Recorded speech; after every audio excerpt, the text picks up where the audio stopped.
You're listening to this because, well, you want to make sense of the complex, like often chaotic global systems playing out on the news. Right. But you definitely don't want to get bogged down in dense academic jargon. You want to understand the actual architecture of power. Exactly. So today, we're taking a deep dive to explore the profound structural differences between religious and secular authoritarianism. We're looking at how governments design themselves to survive and how those very designs sometimes tear them apart from the inside. Yeah, it's a fascinating mission. And just to set the stage for you, we are taking a strictly neutral, analytical look at the historical record here. We aren't here to take sides in any political or religious struggles. We're simply here to connect the dots. Right, and to truly understand how these two very different authoritarian systems operate, we're using the dramatic 20th and 21st century political history of Iran as our ultimate case study. Oh, absolutely. Yep. The perfect example. Yeah, and we're pulling from a really wide array of sources for this. Historical documents, comparative political theories, and, deep analyses of state-religion relations in the Middle East. Okay, let's unpack this. To understand the religious authoritarianism of today, we first have to, examine the secular authoritarian structure it replaced. Right. We're going back to the era of the Pahlavi dynasty, so specifically Reza Shah and later his son, Mohammad Reza Shah, who ruled until 1979. Yeah, and to understand their regime, you have to look at where they derive their right to rule. Right, because it wasn't religion? No, What? exactly. It did not come from divine authority or some religious mandate. They built their legitimacy on human origin principles. Right. The foundation was this potent mix of nationalism, a really deliberate revival of pre-Islamic Persian heritage, so think of figures like Cyrus the Great, and a fiercely aggressive push for rapid modernization. And they systematically centralized power, right? By pushing traditional power centers to the margins. Yes, especially the Shia clergy. Right. They essentially overhauled the legal system, pushing out traditional Sharia law and bringing in a entirely secular legal framework. They set up civil courts, implemented the family protection law, which altered marriage and divorce regulations, and moved education out of the religious madrasas into standardized state-run schools. Yeah, and political scientists term this assertive secularism. It's a really crucial concept. How is that different from standard secularism? Well, it isn't just the passive separation of church and state like you might see in some Western democracies. Assertive secularism actively minimizes religion's role in the public sphere. Oh, wow. Yeah, to essentially force a society to modernize according to the state's very specific vision. And the Pahlavi state felt it had the capacity to do this largely because of oil wealth. Oil. Always comes back to oil. Right. This introduces rentier state theory. When regimes rely heavily on external resource revenues, like selling oil to the global market, the economic loop between the state and the citizen is just completely broken. Because they don't have to rely on taxing their own people to fund the government. Exactly. I mean, if I'm a government and I need your tax dollars, I have to, offer you representation or at least listen to your grievances to keep you paying. Right. There's a transaction there. But if my money comes from an oil rig, I don't need your taxes, which means I don't really have to listen to you. That is the exact core mechanism. It creates what the sources call authority without participation. Wow. Authority without participation. Yeah. The state becomes financially independent from the society it governs. Yeah. And that financial independence allowed the Shahs to push through these radical top-down cultural changes without ever needing to build consensus. And man, some of those top-down changes were incredibly invasive, on a physical level. Oh, absolutely. The Kashfi Hijab decree of 1936 is a prime example. Reza Shah banned all Islamic veils in public places. The hijab, the chador, just banned. And the enforcement mechanism was entirely coercive. I mean, police were ordered to patrol the streets and literally physically tear veils off the heads of women. Right, and the historical accounts of this period describe a modernization process enforced with just an iron fist. Yeah. Some conservative women were so terrified of this public humiliation that they simply refused to leave their homes for the entire 5 years the ban was in place. That's horrifying. It effectively imprisoned a whole segment of the female population in the name of emancipating them. Wow. And, this assertive cultural control extended to men as well. Like in 1935, the Shah ordered all men to wear European-style bowler hats. Wait, really? Bowler hats? Yes. And when people in the city of Mashhad gathered at a prominent shrine to peacefully protest this dress code, the military violently suppressed the crowd. It resulted in hundreds of deaths. Over hats. Over hats. It's like renovating a house by tearing out the load-bearing walls without even asking the tenants. That's a great way to put it. You want this beautiful, modern, open concept space, but the people actually living there are watching the ceiling collapse on their heads. Exactly. Which honestly makes me want to push back on the historical narrative a bit. Okay, sure. Were these policies genuinely about women's emancipation and modernizing society? Or was the veil just a convenient battlefield for the state to crush traditional power centers and assert dominance? Well, that tension is central to understanding the Pahlavi era. Yeah. The historical record indicates a really complex dual motive. Right. On one hand, the Shahs appeared to genuinely believe that integrating women into public life and, adopting Western norms was structurally essential for building a globally competitive modern nation. Sure, yeah. And under Mohammad Reza Shah, women did make tangible civic gains. I mean, they gained the right to vote in 1963, entered the Senate, and joined the modern workforce in really large numbers. But the method was the problem. Yes, the method was fundamentally authoritarian. Because it was forced, the veil was transformed into a heavily loaded class marker. Right, so to the secular elite, the veil was framed as a badge of backwardness. Exactly, and to the traditional masses, it became this symbol of their besieged religious and cultural identity. The state was essentially dictating what it meant to be a modern Iranian, and leaving absolutely zero room for debate. Because that top-down secularism hollowed out the state's legitimacy among the traditional masses. It created a massive structural fragility. Oh, a massive way. The state looked incredibly strong on the outside, but the foundation was totally disconnected from the society it was built on. So when a genuine crisis hit, that building didn't just crack, it pancaked. Right. And that disconnect paved the way for the total collapse of that secular house during the 1979 Islamic Revolution. Yeah. And out of the ashes of that revolution, Ayatollah Khamenei introduced a completely novel architectural blueprint for governance. It was based on his theory of velayat-i faqih, which translates to the guardianship of the Islamic jurist. And, looking closely at the theological history in our sources, this wasn't just standard Islamic practice coming to the forefront.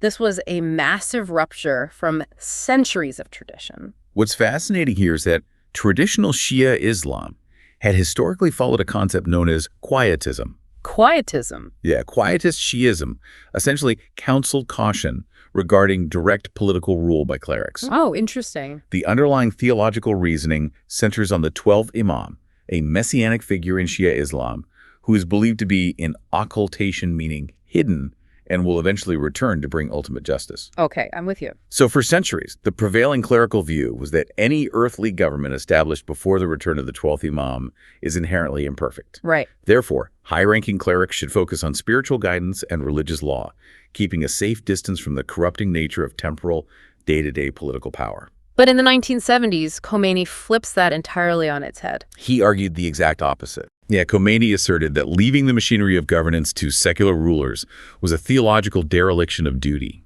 Oh, so they had a duty to step in. Exactly. He claimed that during the absence of the 12th Imam, a senior Islamic jurist must hold the exact same governmental authority as the prophet and the imams themselves. Just to ensure society is governed by divine law. Precisely. It's like taking the moral rulebook of an advanced theology class and deciding to use it as the day-to-day operational manual for a massive modern nation state. That perfectly captures the transition, yeah. Under this doctrine, the state doesn't just manage the economy, repair the roads, or handle foreign policy. Right. Its primary function is to act as the supreme guardian of sacred law. And the psychological shift that creates for the citizen is profound. Oh, absolutely. Think about it. In a secular dictatorship, if you protest the government's economic policies or demand free speech, you are committing a political crime. You're labeled a dissident, maybe a threat to national security. But under the doctrine of velayat-i faqih, political dissent is entirely reframed. Right. It is elevated to the level of heresy. Yes. It literally becomes irreligion.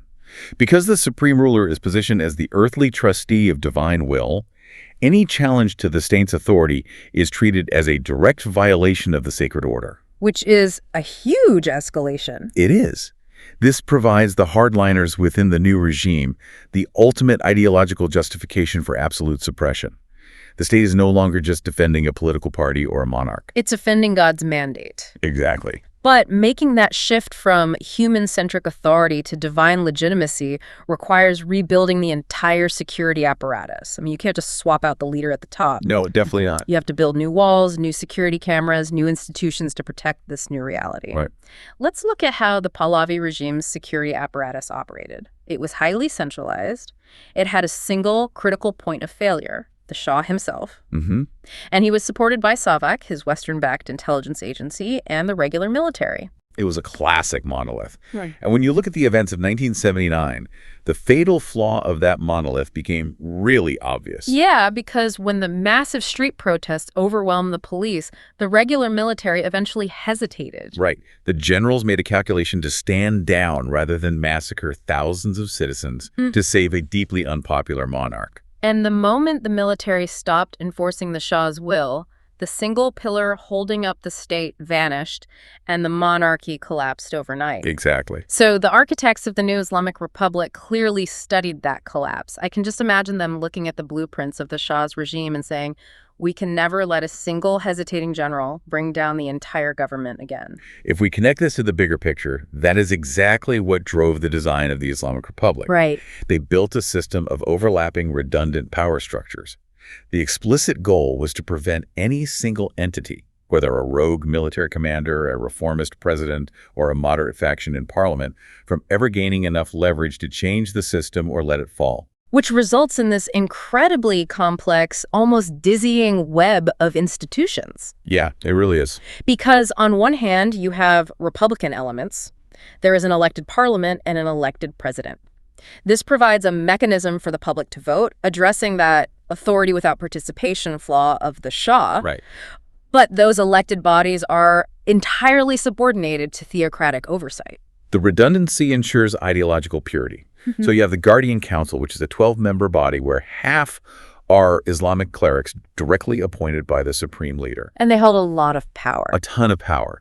Their job is to vet every single piece of legislation and every single political candidate. Wow. Yeah, if a candidate doesn't demonstrate absolute loyalty to the system of velayat al-faqih, they are disqualified before a single citizen can even cast a vote for them. And on the security side, they kept the regular army to defend the borders, but they built a parallel military structure. Yes, the Islamic Revolutionary Guard Corps. The IRGC. Right, and their volunteer paramilitary wing, the Basij militia.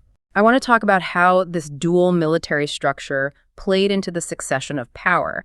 Because when Khomeini died in 1989, Ali Khamenei took over as supreme leader. But Khamenei didn't have the same resume at all.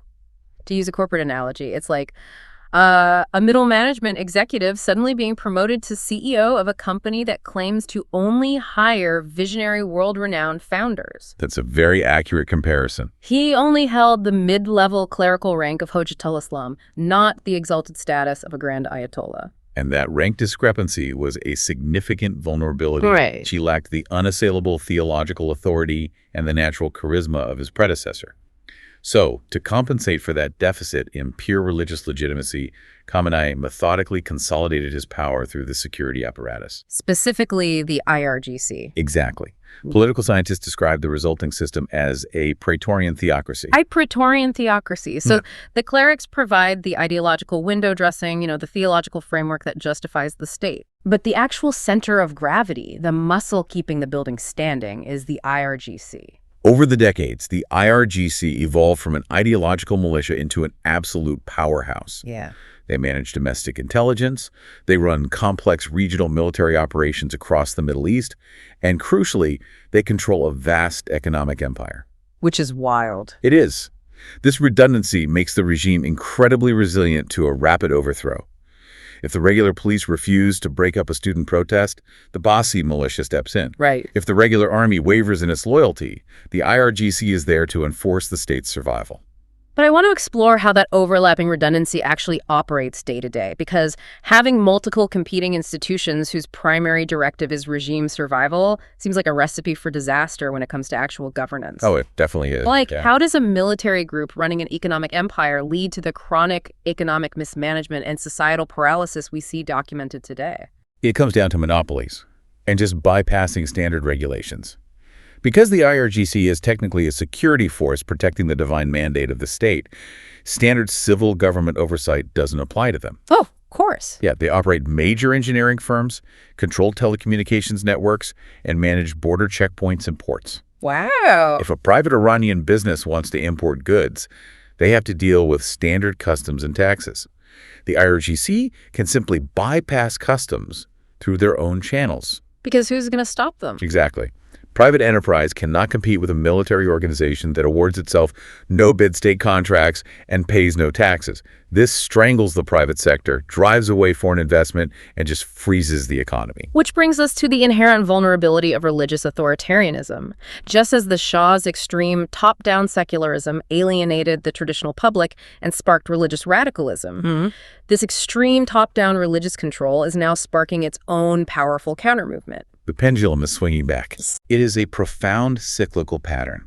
Following the 1979 revolution, the new Islamic Republic launched a cultural revolution to purge universities of secular and Western influences. Right. In 1981, they introduced mandatory hijab laws, eventually enforcing them with severe punishments and specialized guidance patrols, widely known as the morality police. Right, and the objective was to construct an ideologically flawless public sphere. Yes. But pushing that ideological purity down the throats of the population is triggering something political scientists call sacral legitimacy erosion. Right. Explain the mechanism behind that term. How does the state's behavior actually erode the religion itself? Well, by fusing the divine with the daily grind of governance, the regime has inextricably linked Shia-Islam to the state's earthly performance. Oh, I see. Yeah, when the government dictates economic policy, manages inflation, and directs police action in the name of God, the public begins to associate God with a 40% inflation rate, government corruption, and police brutality. When the state is the religion, the failures of the state become the failures of the religion in the minds of the citizens. Here's where it gets really interesting. I want you to consider the intense irony present in the modern woman life freedom protests that have swept across Iran recently. Right. Think back to 1979 during the revolution. The hijab was actually worn voluntarily by many liberal, leftist, and middle-class women who had previously walked the streets unveiled.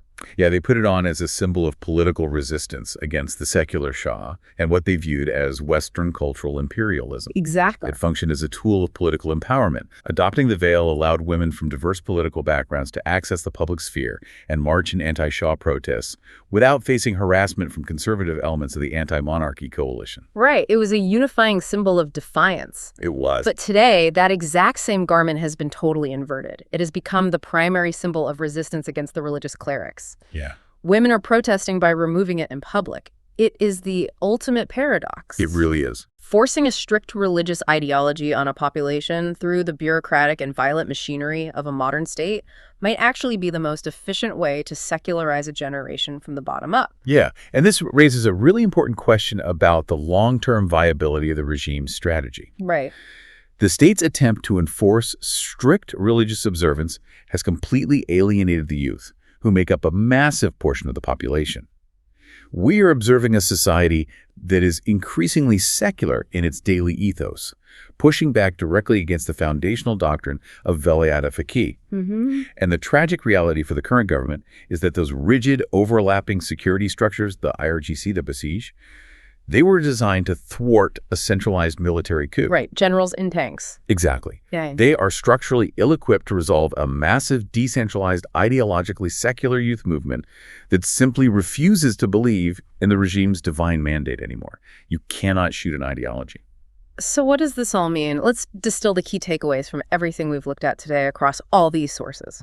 When we analyze the architecture of authoritarian systems, we see distinct fatal flaws. Secular regimes that rely on assertive, top-down control and resource wealth risk total alienation. Right. They suffer from authority without participation. Yes. When a government ignores the deep cultural and religious roots of its people and attempts to forcibly dictate their identity, it builds a massive structure with a hollow foundation. And conversely, religious authoritarian regimes face the severe consequence of sacral legitimacy erosion.